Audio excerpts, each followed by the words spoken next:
नमस्कार दोस्तों, मैं अशोक और आज करंट अफेयर्स की क्लास में हम देखेंगे कि आज के इम्पोर्टेंट क्वेश्चंस क्या हो सकते हैं, उनके बारे में विस्तृत चर्चा करेंगे। और आज करंट अफेयर्स की सेकंड क्लास है और इसी तरीके से आपको करंट अफेयर्स की क्लासें मिलती रहेगी। तो टाइम वेस्ट किए बिना हम स्टार्ट करते हैं क्वेश्चन नंबर 1 से। 16 सितंबर को मनाए गए विश्व ओजोन दिवस 2025 का विषय क्या है? तो अपने पास ऑप्शन है science towards global unity, protecting ozone, saving future, from science to global action, global cooperation for protection. तो अपने सही जो आंसर है वो है यहाँ पे अपने from science to global action. ठीक है, from science to global action ये अपना ओजोन विश्व ओजोन दिवस 2025 का विषय है। और ओजोन दिवस जो है 16 सितंबर को मनाया जाता है। और ओजोन के बारे में हम देखेंगे कि ये 16 सितंबर ओजोन दिवस मनाना कब से स्टार्ट हुआ। तो ये हुआ था 1994 से। 1994 16 सितंबर 1994 से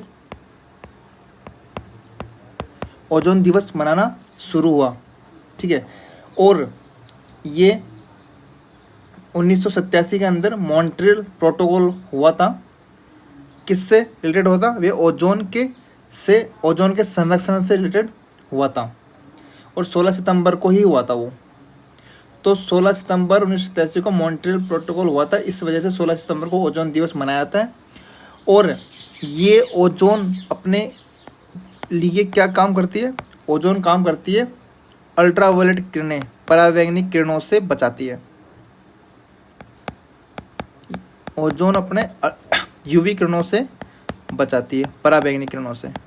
ठीक है, सेकंड पॉइंट अपने पास है कि किस कौन सी किरणों से या फिर किस चीज़ से बचाती है? अल्ट्रावायलेट किरणें। ठीक है, अब ओजोन को नुकसान पहुंचाने वाले तत्व कौन कौन से हैं, जिनमें इंपॉर्टेंट है क्लोरोफ्लोरोकार्बन CFC और CH4, और भी है लेकिन इंपॉर्टेंट यही है। ठीक है, 16 सितंबर 1994 को ये ओजोन दिवस मनाना स्टार्ट हुआ। ओजोन क्या करता है? अल्ट्रावायलेट किरणों से बचाता है, मतलब परावैंगनिक किरणों से। ओजोन को नुकसान पहुंचाने वाली कौन कौन सी है? क्लोरोफ्लोरोकार्बन और CH4। ठीक है, ये अपना ओजोन के बारे में हो गया। बात करते हैं सेकंड क्वेश्चन के लिए। –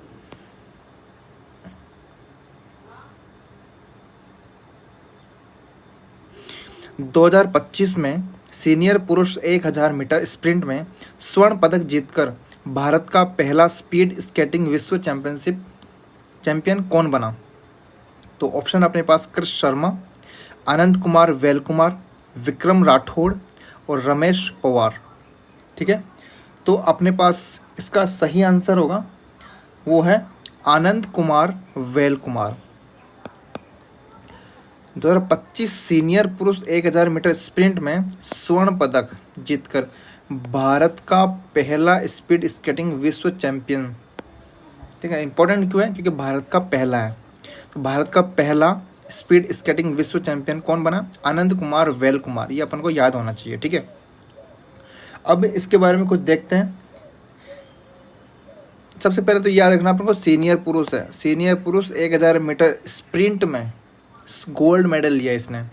किसने? आनंद कुमार वेल कुमार ने। लेकिन अपन देखें तो जूनियर के अंदर ये मेडल किसने लिया है? तो जूनियर के अंदर इसने मेडल लिया कृष शर्मा, जो ऑप्शन अपना पहला है वो। ठीक है, और बात करते हैं कि ये स्पीड स्केटिंग विश्व चैंपियनशिप हो कहाँ रही है। तो इसका जो लोकेशन है वह है चीन के अंदर।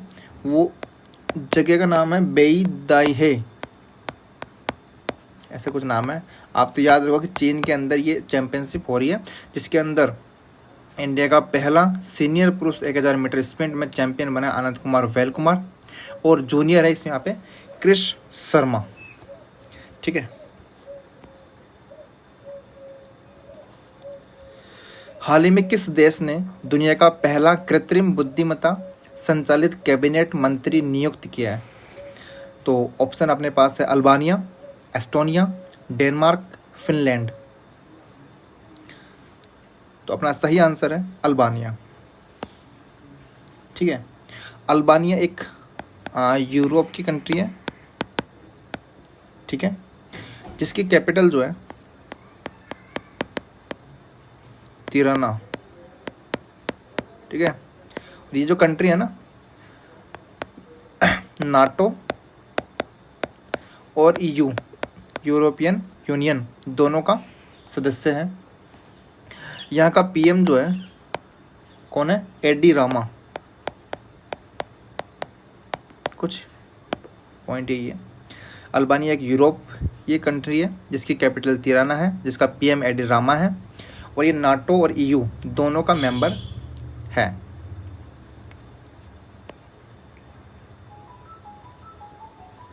हाल ही में लॉन्च हुई पुस्तक डेमोग्राफी, रिप्रेजेंटेशन, डिलिमिटेशन किसके द्वारा लिखी गई है? तो अपने पास ऑप्शन है रवि के मिश्रा, अमी बागची, क्रांति वाजपेयी, प्रदीप बसु। तो इसका अपना सही आंसर है रवि के मिश्रा।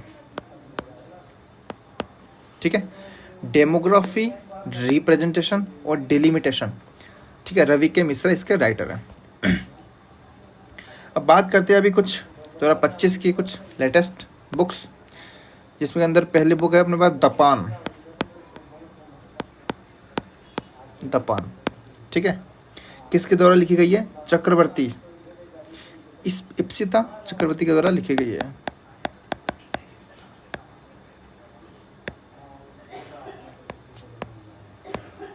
इप्सिता चक्रवर्ती के द्वारा लिखी गई है, और ये किस पे बेस है? कश्मीर स्टोरीज के लिए दपाना। ठीक है, सेकंड बुक अपने पास है रॉकेट ड्रीम।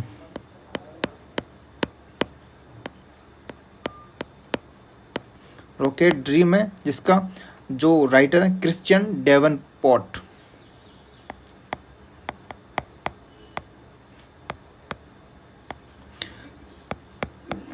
डेवनपोर्ट इसका राइटर है। उसके बाद नेक्स्ट बुक अपने पास है मदर मेरी कम्स टू मी। मदर मेरी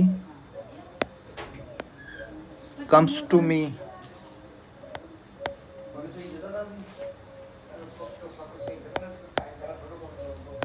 मदर मेरी कम्स टू मी, जिसका राइटर है अरुंधति रॉय।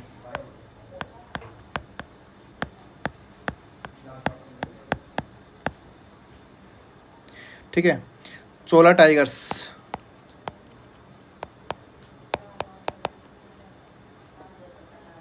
अमिश त्रिपाठी।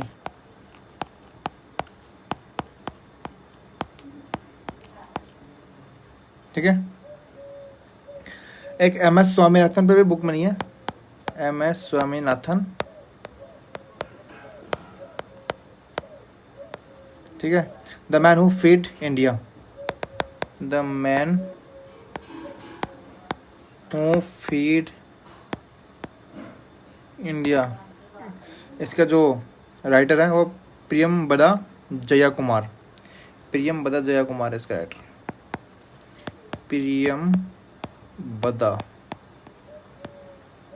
जया कुमार।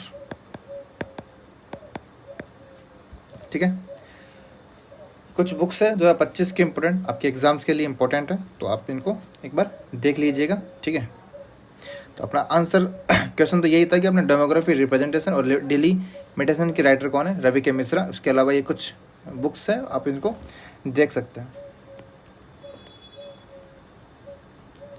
हाल ही में किस संगठन ने भारत के दूर दराज के इलाकों में मोबाइल सेवाओं को अधिक काम, सुलभ और किफ़ायती बनाने के लिए BSNL के साथ साझेदारी की है? ठीक है, तो ऑप्शन है अपने पास India post, Vodafone Idea, TRAI, NABARD. तो अपना सही आंसर इसका है इंडिया पोस्ट। ठीक है, इंडिया पोस्ट इसका सही आंसर है। अब देखते हैं बाकी कुछ चीज़ों के बारे में। ट्राई, अपने पास एक ट्राई दिख रहा है, क्या ये? ट्राई है telecom regulatory authority of India. Telecom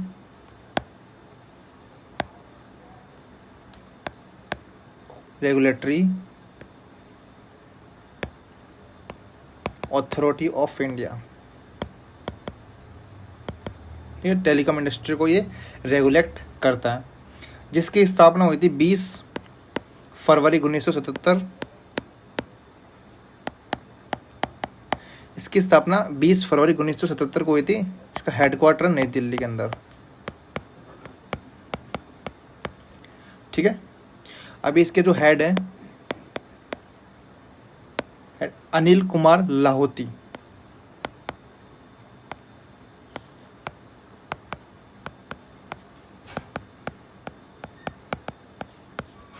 ठीक है, ये ट्राई से रिलेटेड कुछ इंपॉर्टेंट पॉइंट। बात करते हैं नाबार्ड की। नाबार्ड की फुल फॉर्म भी कुछ अलग टाइप के। National bank agriculture and rural development. क्या है? National bank agriculture and rural development. ठीक है, जिसकी स्थापना हुई थी 12 जुलाई 1982 को। ठीक है, नाबार्ड की स्थापना कब हुई थी? 12 जुलाई 1982 को। हेडक्वार्टर कहाँ है इसका? मुंबई। और इसके हेड जो है शाजी केवी। ये अपने पास कुछ इंपॉर्टेंट पॉइंट। ट्राई का हो गया, नाबार्ड का हो गया। नाबार्ड की फुल फॉर्म और ट्राई की फुल फॉर्म देख लेनी है। और नाबार्ड की जो डेट है इस्टेब्लिशमेंट की 12 जुलाई 1982, ये इंपॉर्टेंट अपने लिए। ठीक है, हेडक्वार्टर इंपॉर्टेंट है। हो गया। बात करते हैं नेक्स्ट क्वेश्चन पे।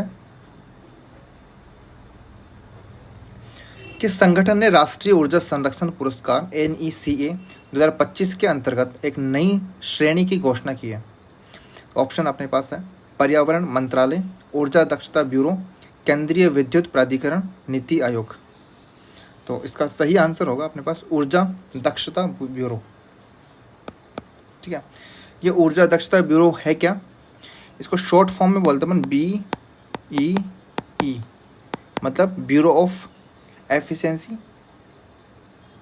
Energy, bureau of energy efficiency.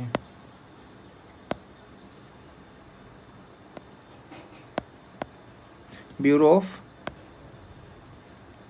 Energy efficiency, जिसकी स्थापना हुई थी 1 मार्च 2002 को। स्थापना कब हुई थी इसकी? 1 मार्च 2002 को। किस एक्ट के? Energy conservation act. Energy conservation act 2001 के आधार पर ब्यूरो ऑफ एनर्जी एफिशिएंसी की स्थापना हुई थी। यह विद्युत मंत्रालय के अधीन आता है।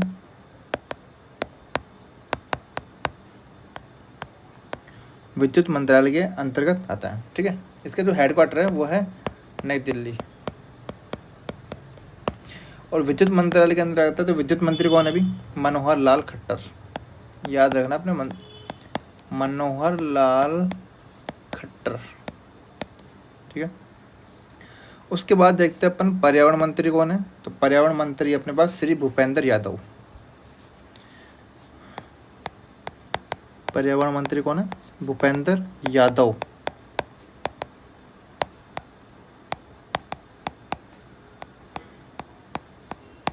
ठीक है, और इसके अलावा क्या नीति आयोग के बारे में देखते हैं। नीति आयोग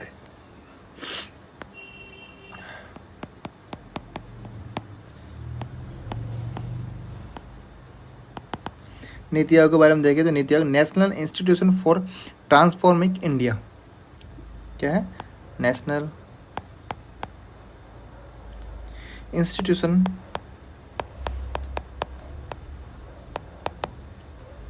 फॉर ट्रांसफॉर्मिंग नहीं है, ट्रांसफॉर्मिंग है, ये याद रखना। आपके पास ऑप्शन ऐसे आता है ट्रांसफॉर्मिंग, तो ये ट्रांसफॉर्मिंग इंडिया है। ठीक है, in national institution for transforming India, जिसकी स्थापना हुई थी कब? 1 जनवरी 2015 को, जिसका हेडक्वार्टर है नई दिल्ली।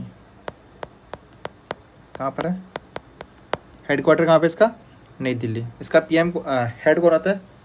हेड होता है इसका पीएम, प्रधानमंत्री। तो वर्तमान में इसका हेड कौन है? श्री नरेंद्र मोदी। ठीक है। इसका सीईओ कौन है? नीति आयोग का सीईओ है, सीईओ का नाम है इसका BVR सुब्रमण्यम।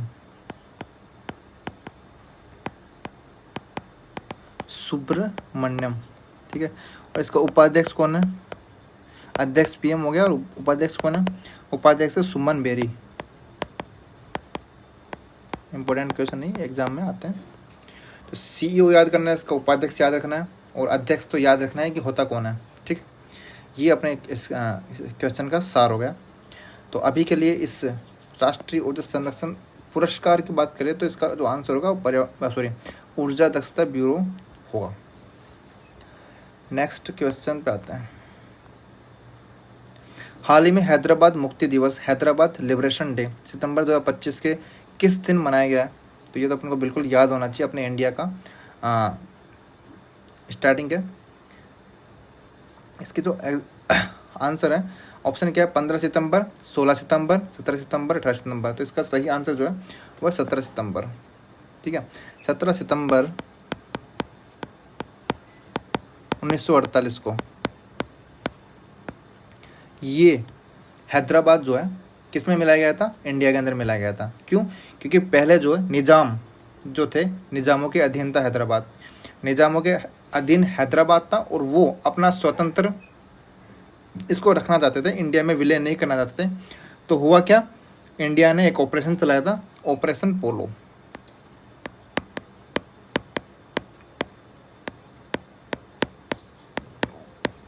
ऑपरेशन पोलो चलाकर हैदराबाद को इंडिया के अंदर विलय करवाया गया था। तो अपने पास बिल्कुल डेट याद रखनी है, 17 सितंबर 1948, और ऑपरेशन का नाम तो ऑपरेशन पोलो। ऑपरेशन पोलो क्या है?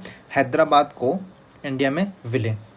इसी को बोलते हैं हैदराबाद लिबरेशन डे, हैदराबाद मुक्ति दिवस।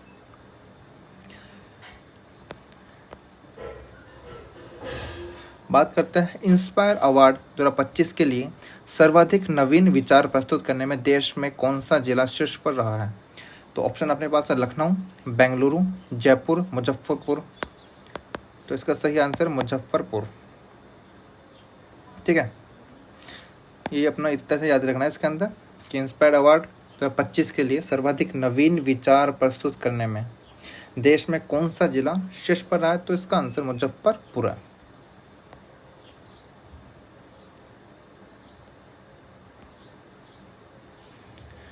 भारतीय भूवैज्ञानिक सर्वेक्षण के अनुसार 10 भूतापीय क्षेत्रों में चिन्हित 381 गर्म झरनों की संभावित क्षमता कितने मेगावाट है? तो ऑप्शन अपने पास कुछ इस तरीके से 9,500, 10,600, 11,200, 12,500। इसका सही आंसर हो जाएगा 10,600 मेगावाट। ठीक है, भारतीय भूवैज्ञानिक सर्वेक्षण जिसको अपन बोलते हैं GSI, और इंग्लिश में बोलते हैं जियोलॉजिकल सर्वे ऑफ इंडिया। ठीक है, भारतीय भूवैज्ञानिक सर्वेक्षण जिसकी स्थापना जो हुई थी वो 1851 में हुई थी, और जिसका हेडक्वार्टर जो है कोलकाता है। ठीक है, इतना सा याद रखना है। भारतीय भूवैज्ञानिक सर्वेक्षण के अनुसार इसका हेडक्वार्टर कोलकाता है, और इसकी स्थापना 1851 के अंदर हुई थी।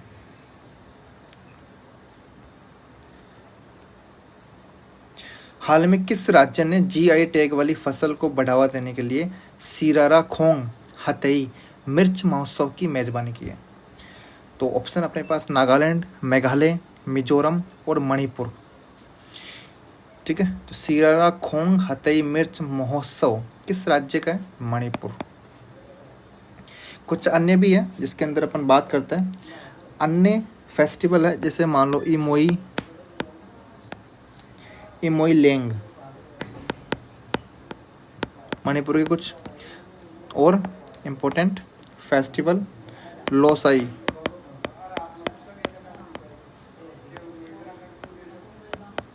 छप्पई बोई, त्रिपुरा मांग,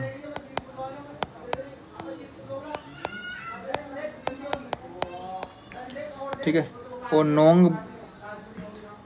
नोंग माबा लोंगबा,